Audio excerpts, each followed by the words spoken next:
Hello, friends. This is Dave Hurwitz, Executive Editor at ClassicsToday.com, here to share some thoughts with you on the thorny issue of art versus entertainment.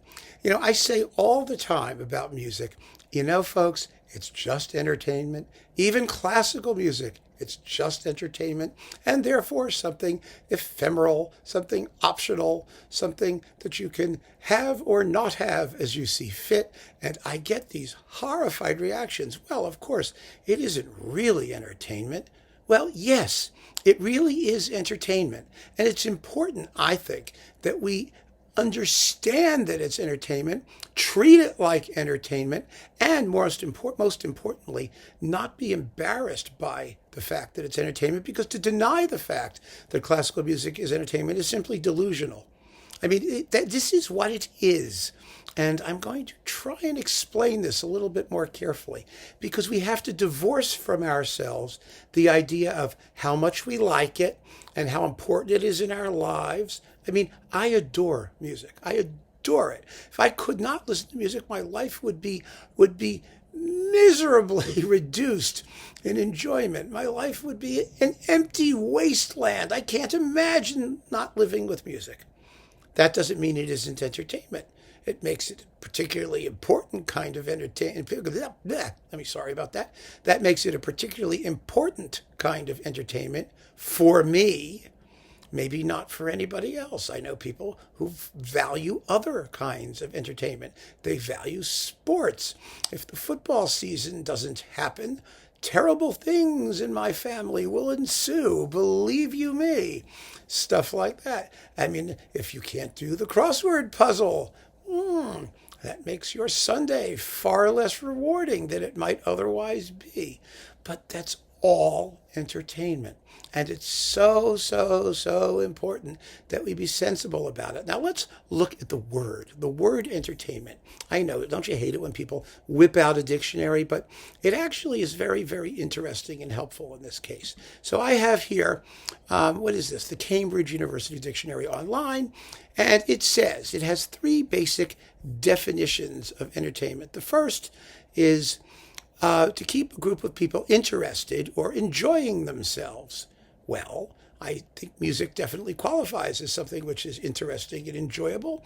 And originally in performance, of course, that was done with a group. So that's a topical definition. Then comes to invite someone to your home and give food and drink to them. Well, no, I don't think that's one that we're going to be dealing with. But the third, this is also very interesting.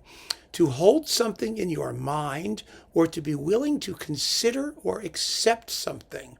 As in the example here, the general refused to entertain the possibility of defeat. That is a very, very handy definition. It's related, obviously, to the first one, because the concept in both cases is to have your attention captured and held while you experience whatever the thing is that you're experiencing. And that's what music is. It's entertainment. And back in the day, people were vastly more honest about that fact. Handel's Messiah, a Messiah, was called an entertainment. It was also called sacred sometimes it wasn't, but it was called an entertainment. There could be sacred entertainment. But everyone understood that as a performance and a thing that you voluntarily went to see and listen to that did not involve work or some other drudgery or sleeping, it was entertainment. That is what our lives consist of. If we're not trying to survive or we're not unconscious, we are entertaining ourselves in one way or another. We are finding ways to engage our minds in things that help us pass the time. Thank God we have time to pass. It's rather a uniquely human quality. Animals are generally concerned entirely with survival, and they don't have a lot of time for entertainment, although they do. They play. That is entertainment. You find that happening. But generally speaking, we spend a good chunk of our lives trying to make room for entertainment, and that entertainment could be music or it could be anything else. Now, why does this matter? It matters for the following reasons. Number one, I always hate it when I start doing these lists because I forget how many numbers I get, but just bear with me. Number one, the first and most important issue with classical music being entertainment is that if we deny that it's entertainment, then what is it? I mean, really, what is it? I mean, what is it? I mean, what's it for? If not to engage your mind and help you pass the time in an enjoyable way. I don't really have an answer to that question. And I always ask people who say to me, oh, well, it's not entertainment. So, well, what is it? Well, some of them say, well, it's culture. Well, it's not culture. Music is not culture. Music is the product of a culture. And that's a very important difference, because culture is everything that is around us. It's the way we live, the way we think, the values we hold, the things we strive for, the language we speak. That's culture. And a culture has certain productions. It makes things, it does things, and those things, one of the things a culture produces is entertainment. Entertainment that the people who are participants in that culture enjoy. So they value it because it's a product of culture. But classical music is no more a product of culture than, pornography is a product of culture. Those are all products of culture. They're all forms of entertainment. They're different forms of entertainment, granted, but you can choose your entertainment. You get to pick the kind that you want. And that is the other issue. The other issue is this. People are always lamenting, particularly classical music people, that not enough people enjoy classical music, that it doesn't reach the masses, that it's elitist and all that stuff. There is nothing more elitist than to deny that classical music is entertainment, because most people in their lives, I believe, and it's certainly true of me, and it's true of you too, it's realistically true, if you're not a hypocrite, what it really means is that you're organizing your life according to how you're spending your free time. Entertainment is that block of time you have, which you would consider discretionary, to do whatever you want with. And if you decide to spend some of that time with music, you've decided to do one thing and not another. And it's really, really, really important, if you're serious about explaining to people why classical music is so great, that you make the case that it's great because it's as good as any of the other discretionary things that you could be doing with your time, and that it has a place in your life. However much time you want to devote to it, it doesn't matter. I devote like my whole life to it, and so do some of you, I know. And that's great if that's what you want to do, because it's a limitless topic. But so is, like I said, baseball is a limitless topic. You could devote your whole life to it, to studying it, enjoying it, savoring it, knowing everything there is to know about it, or reading, or you name the topic. You can get into these things at any level of depth that you wish. But if you take music outside, if you say, no, it's not part of that, it's just better and other, then you've completely alienated like 99% of humanity. And I would be alienated too. I really would be. I just think that that's a terrible thing to do to music, because, first of all, there's always this implicit dread or doubt or insecurity that classical music people have, that the stuff really isn't as good as they say it is, and it really can't compete. It can't compete with cheap entertainment, with movies and with television and with, all of the other crap that people indulge in. And it's better than that. And therefore, rather than saying, no, wait a minute, this crap is as good as your crap, which is the truth, they say, no, your stuff is crap and my stuff is exalted because it's culture. Well, what do you think the reaction to that's going to be? I mean, it's just an absurd thing. First of all, it's not true. And any sensible person knows it's not true. They're just going to say you're a snob. You're an elitist. And they'd be right. They would be absolutely right. One of the things that always has bothered me and that I've been yelling at performing arts people for my whole life was that the stuff that you promote, you have to sell as if, well, okay, you could be watching television on Saturday night, but why don't you come see us? Why don't you listen to this? One of the things that always blew my mind about symphony concerts is how inexpensive they are. I mean, you can get decent seats. You used to be able, I don't know what it is today, but a few years ago, you could get decent seats at like Avery Fisher Hall in one of the top balconies. Yeah, but you see the whole orchestra. It sounds great. And it was, $20, $30. I mean, a movie is not a lot more expensive. And who doesn't want to go out, have a nice dinner and a nice show, and you go home? You have a great time. It's entertainment. It's wonderful entertainment. Certainly, it's a fraction of the cost of like a Broadway show. I mean, you can't get a ticket for a Broadway show most of the time for less than $100. But I mean, a symphony concert's usually a fraction of that. So why not try that? Why not sell it on that basis, on the fact that it's economical? I mean, that to me is just such an obvious point. And in fact, I suggested to both the Metropolitan Opera and the New York Philharmonic, and was met with looks of stunned incredulity. I said, why don't you offer money back guarantees? Let people come, and if they're dissatisfied and they walk out of it because they hate it, give them their money back or give them a credit to come see something else.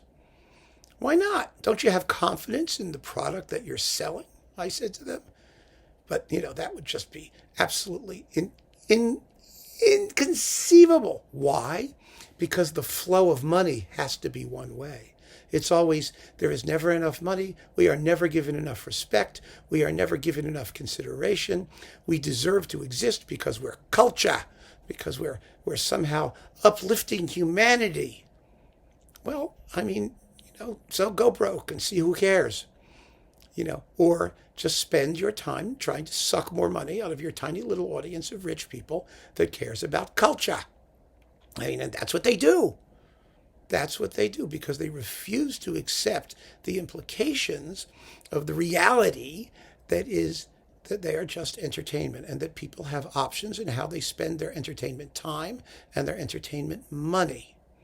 And the most hypocritical aspect of this entire topic, in my view, is the reaction I see from the folks out there, many of whom watch this channel, about the cost of compact discs. We just had that discussion. We really did. Fascinating to me. Absolutely fascinating. I was talking about the Zell box, right? The Zell box is back. And it costs anywhere from a couple $100 to $400 for over 100 and some odd CDs. And people are saying, well, it's the greatest thing ever, and Zell was fantastic, and it's absolutely marvelous. And of course it is. It's all of those things, but I don't want to pay for that. Now, I understand some people may not be able to pay for it. That's one issue. But on the other hand, what bothers me is the people who say, oh, no, it's far too expensive. It's a ripoff. Well, if it's that fabulous, if it's that amazing, if it's that valuable, if it has this afflatus, if it has this whole incredible aura about it, which is priceless, then why are you bitching about what it costs? Why do you think you're entitled to have it for nothing? That's a very interesting question. Because the price of classical music is cheaper than pornography. It's cheaper than just about any other kind of entertainment that exists. And yet, we are afraid to call it what it is, which is mere entertainment. There is no shame in being entertained. I personally believe that being entertained is one of the highest and greatest and best things that an artist can aspire to entertaining us, the audience. It's what I also said about contemporary composers. It's what sparked one of the comments that was, oh, it's not really entertainment. That contemporary composers, their job is to entertain us. It's not our job to support them. It's not our job to care about them.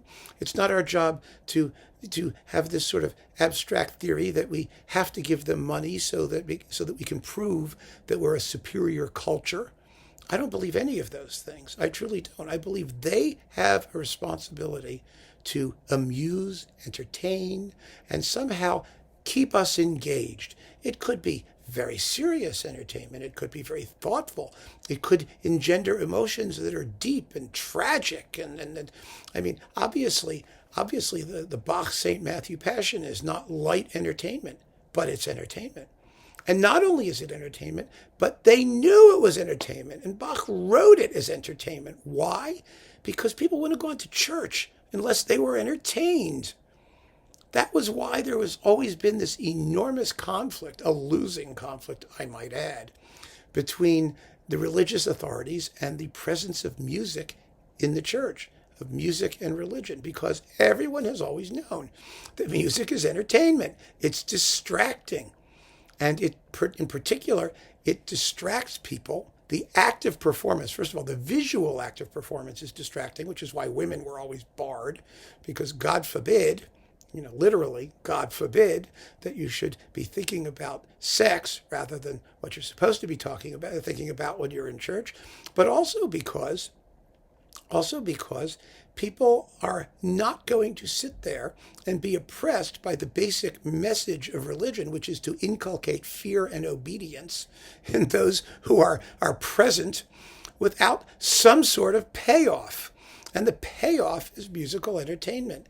I did a paper recently, which is going to appear in an anthology of essays on Beethoven in the 19th century, a scholarly paper where I talked about Edward Baptiste's organ arrangements of the Beethoven symphonies, which I've discussed in these videos on various occasions, particularly in connection with the subject of vibrato and the classical orchestra. But the fact of the matter is, one of the things that was marvelous that I was reading about is that people would talk about why is it that French church organists, as offertories and communion music, would be playing potpourris of famous opera tunes. And some of these potpourris were really scandalous. I mean, the ballet of dead nuns from Meyerbeer's Robert le Diable is not what most people consider to be church music. And it was all about sex and dejection and whatnot. And it was Bellini and Donizetti and all these wonderful tunes from Norma. Those were the themes, Rossini. And they were adapted as organ music and played in a liturgical context. Why? And when the church authorities wanted to ban that kind of thing or create a true liturgical music, they found incredible resistance from parish priests, because the priests knew that people came to listen to the organ concert. And it was the same thing in Bach's day, too. People came to listen to the cantata. We listened to the cantata outside of church. Because why? Because it's great, because it's entertaining. And it was just as entertaining. Gosh, if you had to sit on a cold pew for hours while a priest droned on about the sermon, wouldn't you rather listen to the Bach cantata? It was the payoff, the entertainment that you got. And I just think we have to be realistic and sensible about it, because unless you treat it as something natural, normal, a perfectly acceptable and normal, I keep saying normal, but that's the word, normal part of human activity, listening to music, just listening to music.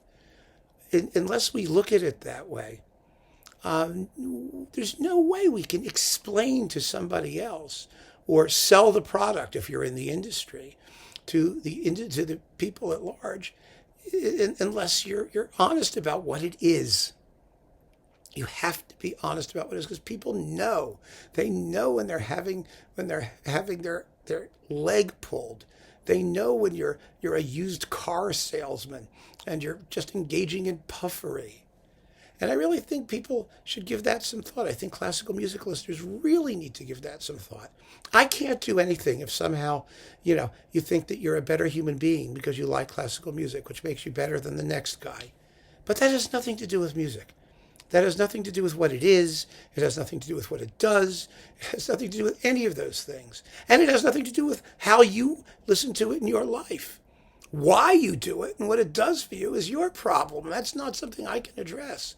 But if you're listening to this stuff, you are being entertained. Plain and simple. And it's entertainment. And we should just admit it and move on from there. So that, my friends, is my summa on this subject. I just think it was something after the most recent videos that kind of needed to be said. And, you can agree or disagree, but I can tell you without any question that I'm right. and anyone who disagrees with me is not. So there you go. Keep on listening, my friends, and keep on being entertained. Thanks for joining me. Take care.